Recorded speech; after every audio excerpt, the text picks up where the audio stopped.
O vídeo já vai começar, mas antes, inscreva-se no canal e ative o sininho das notificações. Deus lhe abençoe. Um deísta não acredita em milagre, não acredita em ressurreição, não acredita em anjo, não acredita em profecia, encarnação. Por quê? Porque estas coisas representam a intervenção de Deus no mundo. E para eles o mundo é um mecanismo fechado, regulado por um sistema de causas e efeitos naturais. Tudo se explica através da ciência. Então, mesmo que exista um Deus, esse Deus não interfere. Então, no fim, é uma forma de ateísmo. Deus existe, mas ele não tem nada a ver conosco. Então, na prática, o deísta e o ateu é a mesma coisa, não é? Porque Deus não interfere na realidade.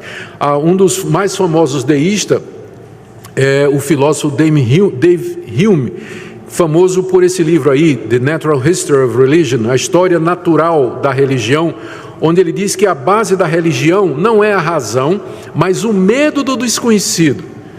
Porque você percebe qual a dificuldade desse pessoal. Se Deus não existe, eles têm que responder uma pergunta: por que é que 90% da humanidade diz que ele existe? Tá, Deus não existe, tudo bem. Explique por que é que a humanidade, sempre nesse nível aí, 90, 95%, a humanidade sempre diz que existe Deus. 95% da humanidade acredita em Deus.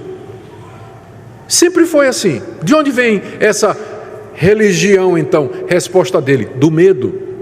As pessoas ficam com medo e aí imaginam um Deus que é o salvador deles. Deus é uma espécie de âncora psicológica que as pessoas criaram para não se afundar no mar do medo, da dúvida, da ansiedade, da preocupação e do desconhecido. Tá bem, o ruim é que tem gente que eu posso até acreditar, mas só que nesses 95% você encontra gente rica e gente bem de vida, gente com saúde que não tem medo de nada, está garantido. E acredita em Deus do mesmo jeito, não foi gerado por nenhuma necessidade que ele tinha, né? Então, a explicação meio que furada, mas os deístas, eles vão por essa linha aí, não é? Bom, o ateísmo prático é o último tipo de ateísmo que eu queria mencionar. Muitos professam crer num Deus, mas vivem como se ele não existisse. Aqui eu tenho uma entrevista que foi concedida por um pastor evangélico, muito conhecido no Brasil, eu vou evitar citar o nome dele. Aí ele deu uma entrevista à revista Carta Capital em 2011. Aí perguntaram para ele: o senhor enfrenta muita oposição, tal? E ele foi dizer: não, o pessoal me chama de herege, deve ter razão, né?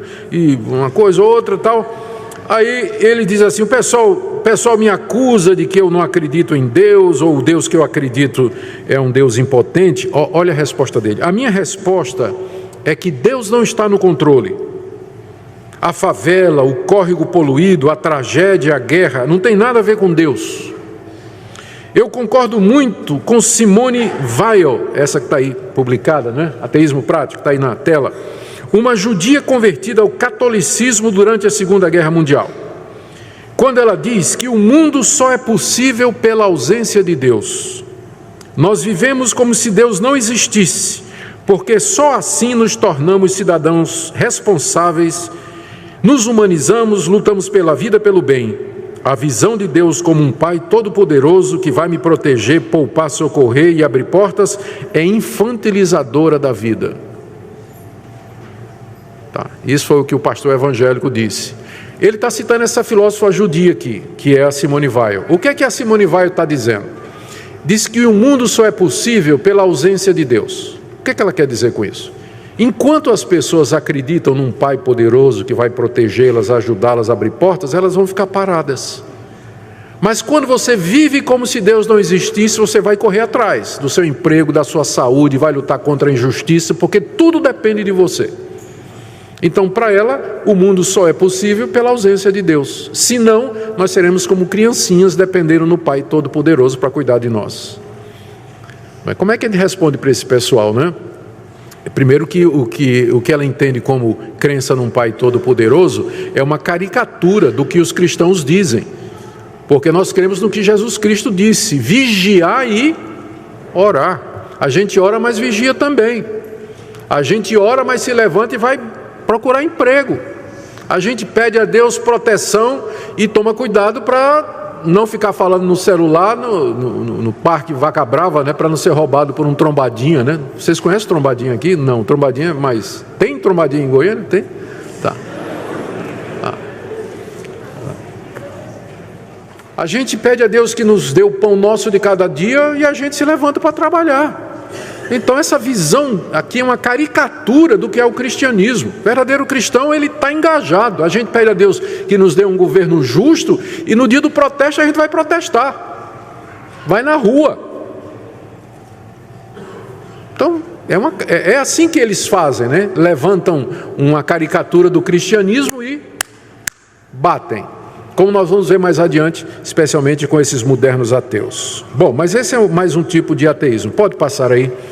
O ateísmo propriamente dito, né, nós já falamos aí, é a negação, então, da existência de uma divindade transcendente, perfeita, criador pessoal do universo, como afirmam os cristãos.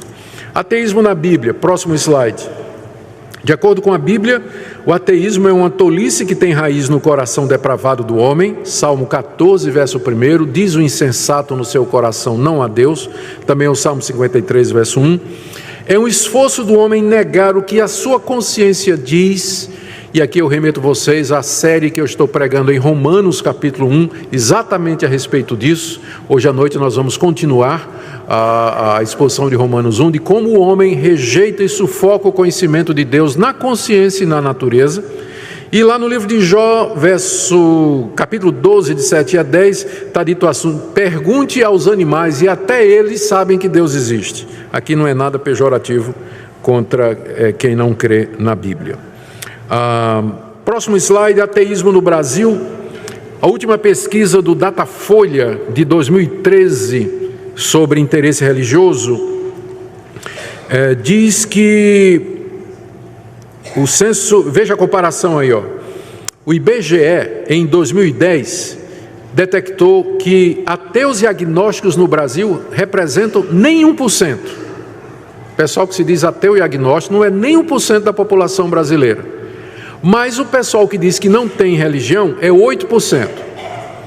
Em 2013, o Datafolha fez uma pesquisa semelhante e achou que ateus e agnósticos no Brasil é 1% e sem religião 7%. Então está mais ou menos a mesma coisa.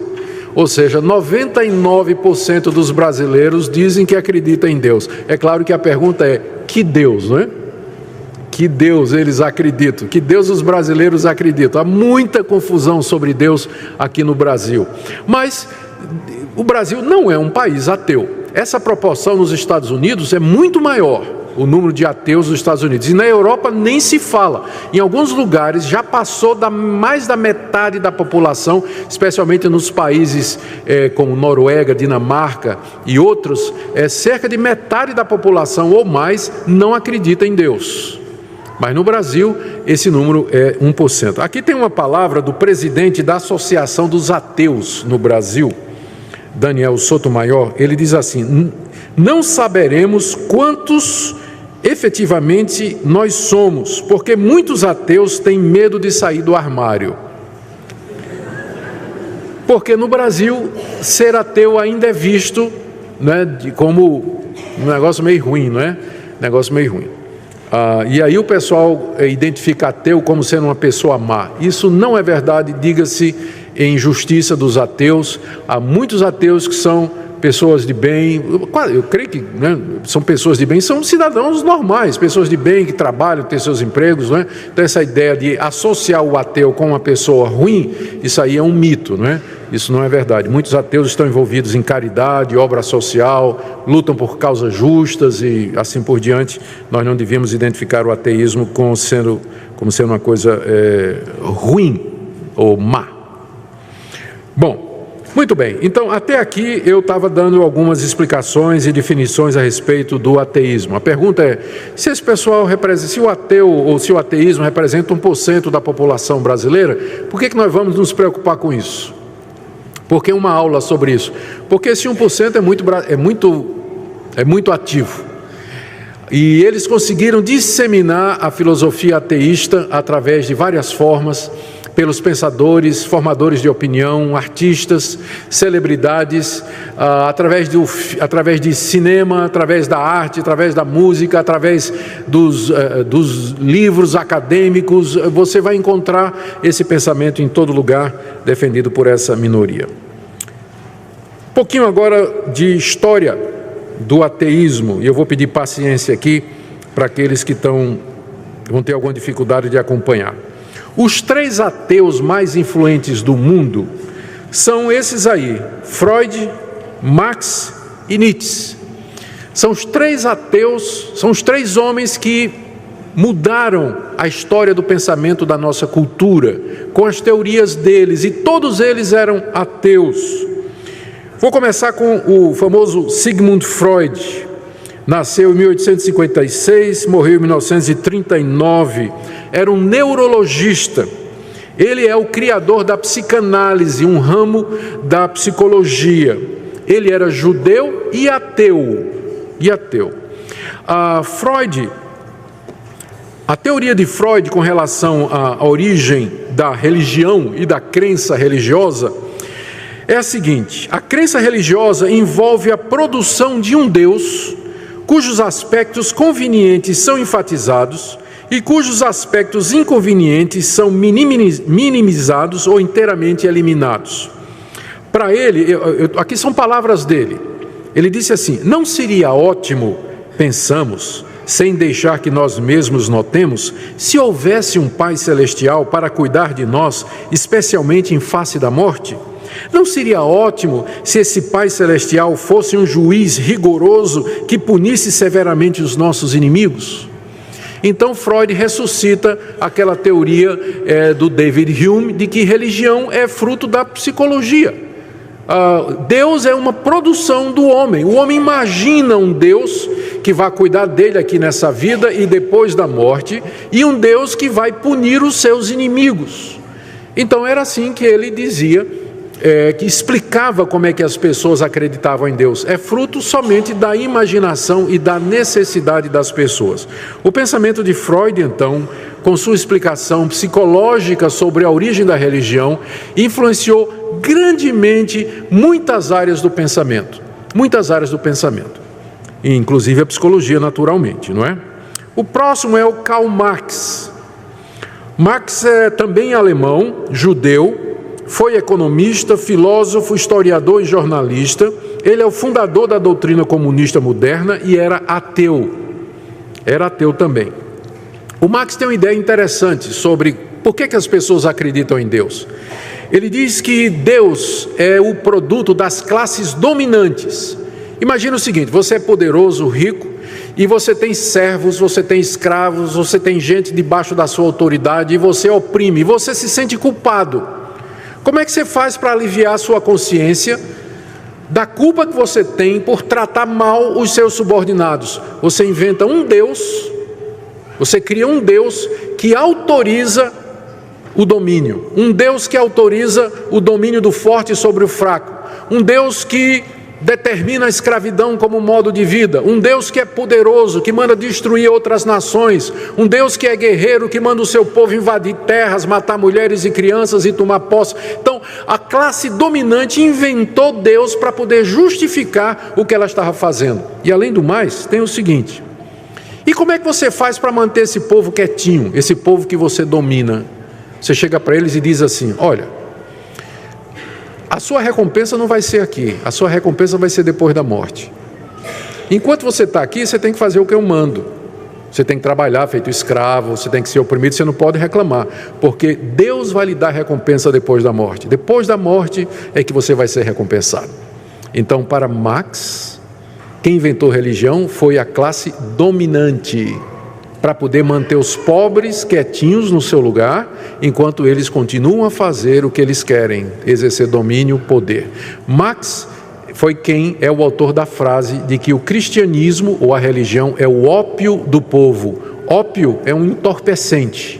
Você toma o ópio, você fica bambo, né, fica sem forças. Então a religião funciona como um entorpecente, anestesia as pessoas. Aí elas suportam todo tipo de dor, de sofrimento, pobreza, porque elas estão com a esperança no futuro depois da morte.